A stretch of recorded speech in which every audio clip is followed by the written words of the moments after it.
There's something I need you to understand about what I heard last night, something that still hasn't settled in my chest. It started as an ordinary moment, the kind you'd never expect to hold any weight, just a quiet conversation between someone and a close friend. But the longer I listened, the more it stopped feeling ordinary and began to feel like I was witnessing something I was never meant to hear. They were talking about time, but not in the casual way people usually do. It was described like an invisible force that slowly takes pieces of you without asking permission. Not dramatic, not exaggerated, just painfully honest. Like every year had left fingerprints on their life, whether they noticed it or not. But what truly caught me off guard wasn't the mention of age. It was their voice. There was a crack in it, a hesitation that kept breaking their sentences apart, as if every word had to pass through something heavy before it could be spoken. You could hear it, this quiet struggle between what they wanted to say and what they had kept buried for far too long. Have you ever felt a moment shift your entire sense of reality without warning? That's what it felt like. 1 second it was just a conversation, and the next it felt like I was standing inside someone's private collapse. They weren't simply talking about getting older. They were revealing what had been building underneath it all, regret that hadn't been admitted, fear that had never been spoken, and memories that didn't carry pride, only weight. Things that don't show up in photos or smiles, but live quietly behind them. Every sentence sounded like it cost something to say, like they were handing over pieces of themselves with each pause. And what made it harder to witness was how deeply personal it was. They spoke about missed chances, about paths they once believed they would take, but somehow never did. Dreams that were postponed so long, they slowly turned into silence. Opportunities that didn't disappear loudly, but faded gently, almost unnoticed, until they were gone. I remember feeling my chest tighten as I listened, not because of shock alone, but because of recognition. There was something painfully human about it, something that made it impossible to look away. The room itself seemed different while they spoke, heavier somehow, like the air had absorbed every unspoken feeling and refused to release it. Even the pauses between their words felt full, charged with everything they couldn't quite say out loud. And the most unsettling part, there was no attempt to hide it. No mask strong enough to hold everything together anymore. It was just honesty, raw and unfiltered, spilling out in a way that felt both fragile and irreversible. They even spoke about fear, though not in a dramatic sense. It was quieter than that. The fear of becoming invisible, of reaching a point where life continues around you, but you feel less and less seen inside it. As if time keeps moving forward, but something inside slowly gets left behind. The friend sitting with them barely spoke. No interruptions, no advice, just silence. But strangely, that silence didn't feel empty. It felt like it was holding space for everything that couldn't be fixed or answered in that moment. I stayed still the entire time, unsure of what I was even supposed to be witnessing. It felt less like overhearing a conversation and more like stumbling into someone's emotional truth at its most exposed point. And as I listened, I realized something uncomfortable: how much of a person's life can exist beneath what others actually see. How someone can appear fine on the surface while carrying entire worlds of unresolved emotion underneath. They weren't just talking about age anymore. They were talking about life itself. About the quiet accumulation of choices, the weight of delay, and the strange realization that time doesn't pause for understanding. There was even a moment where they accepted responsibility for everything they felt had slipped away, not with anger, not with blame toward others, but with a kind of quiet accountability that made it even heavier to hear. Like they had been carrying it alone for years and only now found the courage to let it exist outside of them. At one point, their words shifted again, toward dreams that were never pursued, passions that were slowly abandoned, and connections that faded not through conflict, but through neglect and distance. Nothing dramatic, just the slow erosion of things that once mattered deeply. It felt like listening to a storm forming inside a person who had learned how to stay still on the outside. And still, the friend said very little. But that silence carried its own kind of meaning, almost as if speaking would have interrupted something that needed to be fully expressed, even if it hurt. That was the moment it really stayed with me, the realization that some truths don't arrive for correction or comfort. They arrive simply to be witnessed. Not everything spoken has a solution. Some things just ask to be heard before they disappear back into silence. When I finally stepped away, I could still feel it lingering.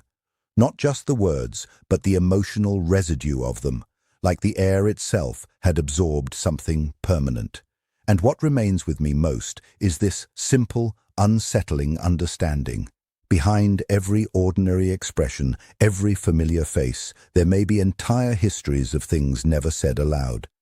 My beloved child, have you ever felt that strange unease when you recognize your own reflection and wonder what it has quietly recorded that you haven't fully acknowledged?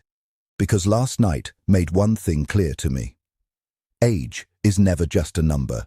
It is a record of everything we chose, everything we avoided, everything we survived, and everything we never had the courage to become.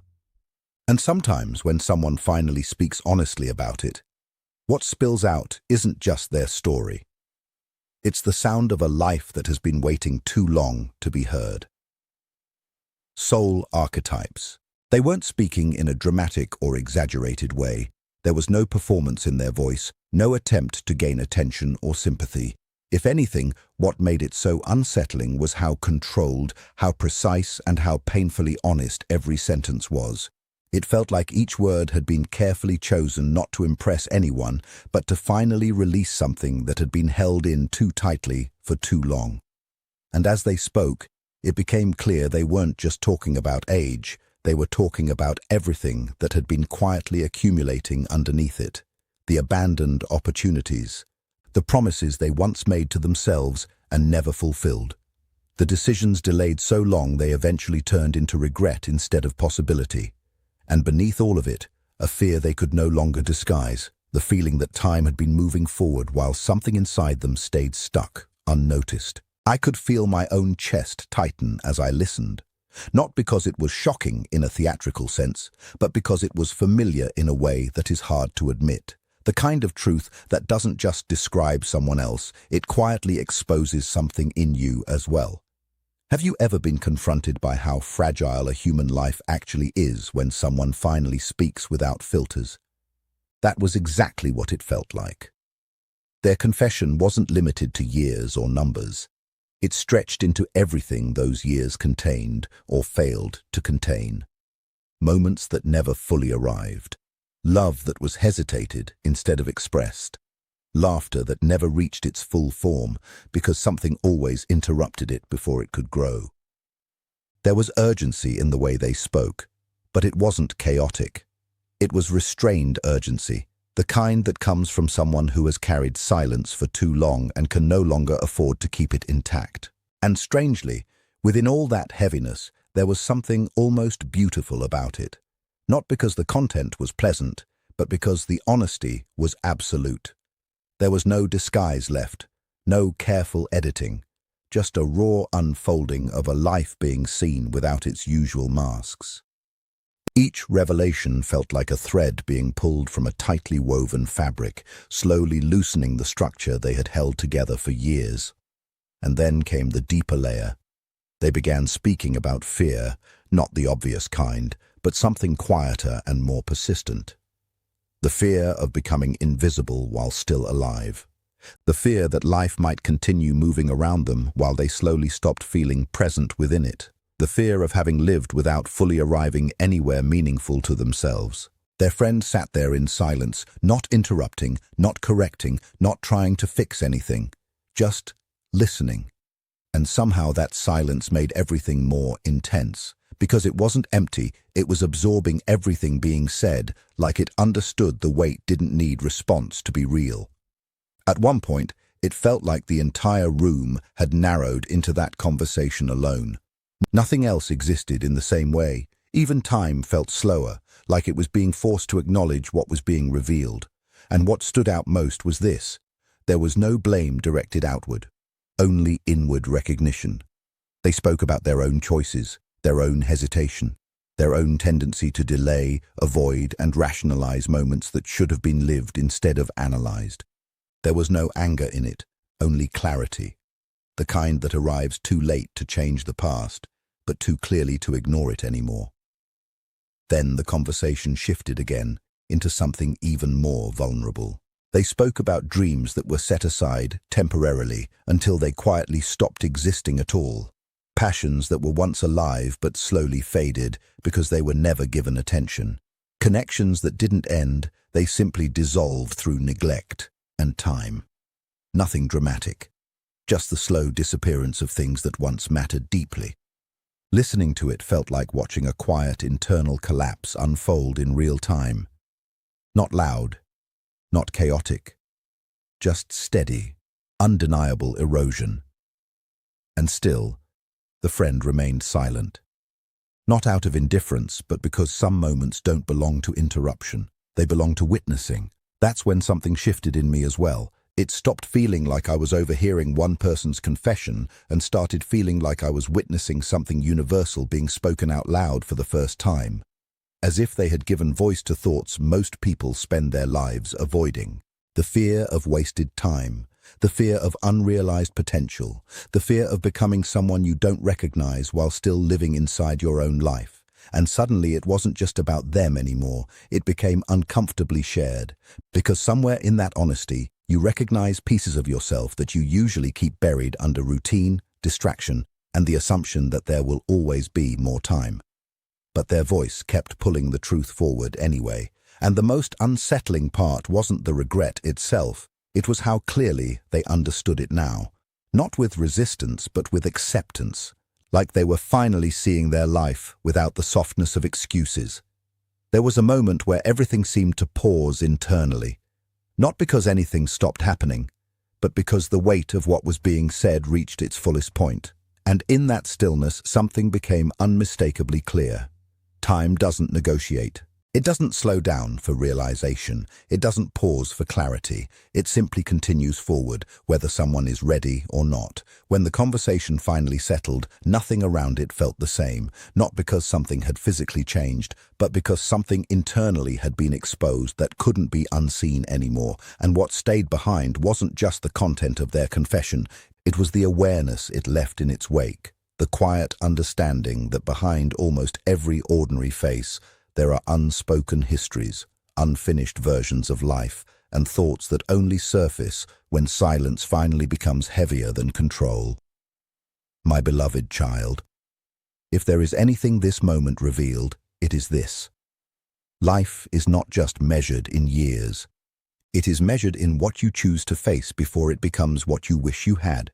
And once that realization arrives, it doesn't leave quietly. It stays. Soul archetypes. Time is relentless, and every passing moment holds the power to be either lost without thought or lived with meaning. Listening to them, I felt something shift inside me, a quiet, haunting awareness of how fragile existence really is. Mortality stopped being an abstract idea and became something immediate, something almost tangible. And alongside it came a strange, fragile beauty in the way truth was finally being spoken without disguise. When I walked away, I carried the weight of that night with me. It didn't fade into memory the way ordinary moments do. It stayed, echoing softly in the background of everything that followed. Because what I had witnessed wasn't just conversation, it was emotional exposure, unguarded and irreversible. My beloved child, have you ever felt someone's soul speak louder than their voice? Last night I did. What I heard was not simply a reflection on age. It was a deeper unveiling of everything that had been buried, postponed, ignored, or quietly accepted over time. There was a sense of urgency in their words, not loud or chaotic, but controlled and heavy, like someone finally reaching the point where silence was no longer possible. Each sentence carried something unspoken beneath it. Not just regret, but recognition. The recognition of moments that didn't become what they were meant to become. Opportunities that were noticed but never taken. Words that stayed trapped inside when they should have been expressed. And underneath all of it, a truth they could no longer avoid, the feeling that time had moved forward, while parts of them remained suspended in place. Have you ever felt the weight of someone else's reality press so deeply into you that it becomes impossible to separate their story from your own awareness? That was what it felt like. They weren't speaking in anger. There was no bitterness directed outward, no attempt to place blame elsewhere. Instead, there was something far more difficult to hear: accountability turned inward. A quiet acknowledgement of choices made from fear, of comfort chosen over courage, of hesitation that slowly turned into regret. And the most difficult part was how human it all sounded. Not distant, not unfamiliar, but recognizable in ways that are hard to admit. The air around them felt different as they spoke, as if every unspoken emotion had begun to fill the space between words. Even the pauses felt significant, heavy with meaning, as though silence itself had become part of the confession. They spoke of dreams that were once alive but gradually faded, not through dramatic endings, but through neglect, delay, and the slow erosion of attention. Things that didn't disappear suddenly, but quietly lost their shape over time. And in that quiet unraveling there was something almost unbearable to witness. Not because it was loud, but because it was so subtle, so real.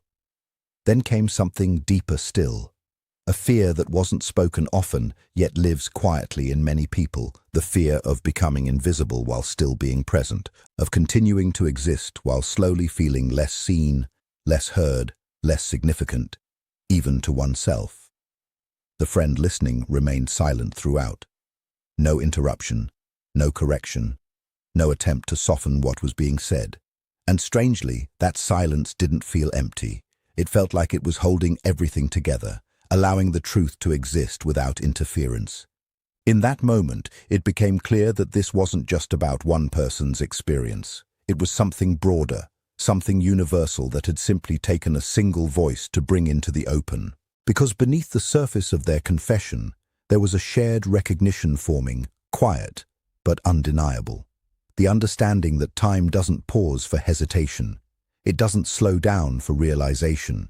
It moves forward regardless of readiness. And once that awareness enters a room, it changes the way everything is felt. What struck me most was not the presence of regret itself, but its clarity. There was no confusion in what they were saying, no denial, only the sharp, uncomfortable precision of someone seeing their own life without the filters they once relied on. They spoke about paths not taken, not as abstract ideas, but as lived absences. About versions of themselves that never had the chance to fully emerge. About the slow realization that avoidance has its own cost, even when it feels safe in the moment. And as I listened, something in me grew still, not out of shock, but out of recognition. Because there are truths that don't arrive as revelations, they arrive as reminders of what we already understand, but often postpone acknowledging. The room felt smaller as the conversation deepened, as though the weight of honesty was reshaping the space itself. Not physically, but emotionally. Like reality had narrowed down to a single, uninterrupted thread of truth. And then, in the middle of it all, came something that lingered longer than anything else.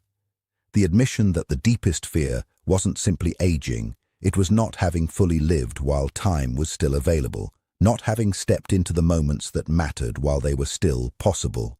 That realization didn't come with panic. It came with stillness. The kind that follows when everything has already been understood too clearly to be undone. The friend remained there, quietly absorbing every word. And in that silence, something unspoken was exchanged. Not agreement, not judgment, but presence. The simple act of witnessing without turning away. That perhaps made everything heavier, because some truths don't need responses. They only need to be heard completely. When the conversation finally ended, nothing felt entirely unchanged. Not because something external had shifted, but because something internal had been exposed. Once seen, it cannot be unseen. And what stayed with me most was not the story itself, but what it revealed beneath it. How much of a life can exist beneath what is visible? How much remains unspoken behind ordinary expressions? How many private histories are carried quietly while the world assumes everything is fine? My beloved child, have you ever realized how much of a person is revealed only when they finally stop trying to protect their silence? Because what I witnessed that night made one thing undeniably clear. Life is not measured only in years past. It is measured in the courage it takes to meet those years honestly before they become something you wish you had understood sooner. And once that truth is seen, it doesn't leave gently. It stays. It begins to change how you look at everything. The way people smile without meaning it. The way someone says, "I'm okay," while their eyes say something entirely different. The way silence itself becomes a language that speaks louder than words ever could. You start noticing that most people are not truly living their lives in full expression. They are managing them, controlling what can be seen, editing what might be misunderstood, protecting what once hurt them, and slowly, without realizing it, they begin to live from behind that protection instead of beyond it. But there is something even deeper that I came to understand. No one carries only their present. They carry echoes, moments that were never fully processed, words that were never answered, feelings that were never given space to breathe. And over time, those unspoken fragments begin to shape the way a person stands, speaks, and even loves. That is why, when someone finally stops pretending, just for a moment, you can feel an entire lifetime rearranging itself inside them. Not loudly, not dramatically, but in a quiet collapse of everything they had been holding together just to appear whole. And in that moment, something sacred happens. You realize that understanding a person is not about listening to what they say, but sensing what they have learned to hide. Not about responding to their words, but noticing the weight behind their pauses. Not about fixing them, but witnessing them without interruption. My beloved child, this is where most people misunderstand life entirely. They think depth is found in achievement, in noise, in being seen. But true depth reveals itself in stillness, in the spaces between sentences, in the way someone exhales when they finally feel safe enough not to perform anymore. And once you begin to see this, you can never fully return to the surface-level way of looking at people again. You begin to understand that every person you meet is carrying a private world inside them, a world filled with memories, meanings, and emotions that may never be spoken aloud. And yet, those invisible worlds shape everything they do in the visible one. That night, I understood something I cannot unlearn, that most suffering does not announce itself. It hides behind routine. It dresses itself as normality. It learns how to walk, talk, and function so convincingly that even the person carrying it may forget it is there. And so when truth finally slips through, even briefly, it feels like light breaking through something that has been closed for too long. Not destructive, but revealing. Life, in that sense, is not only what we live, it is what we survive quietly while continuing to appear as though nothing is wrong. And once you see that clearly, compassion is no longer an idea. It becomes an instinct, a way of recognizing that every person you meet is holding more than what they show you. And perhaps that is the final understanding I was meant to carry home that night. That beneath every ordinary life, there is an extraordinary amount of unseen living happening all the time. And once you truly see it, you never again look at anyone the same way.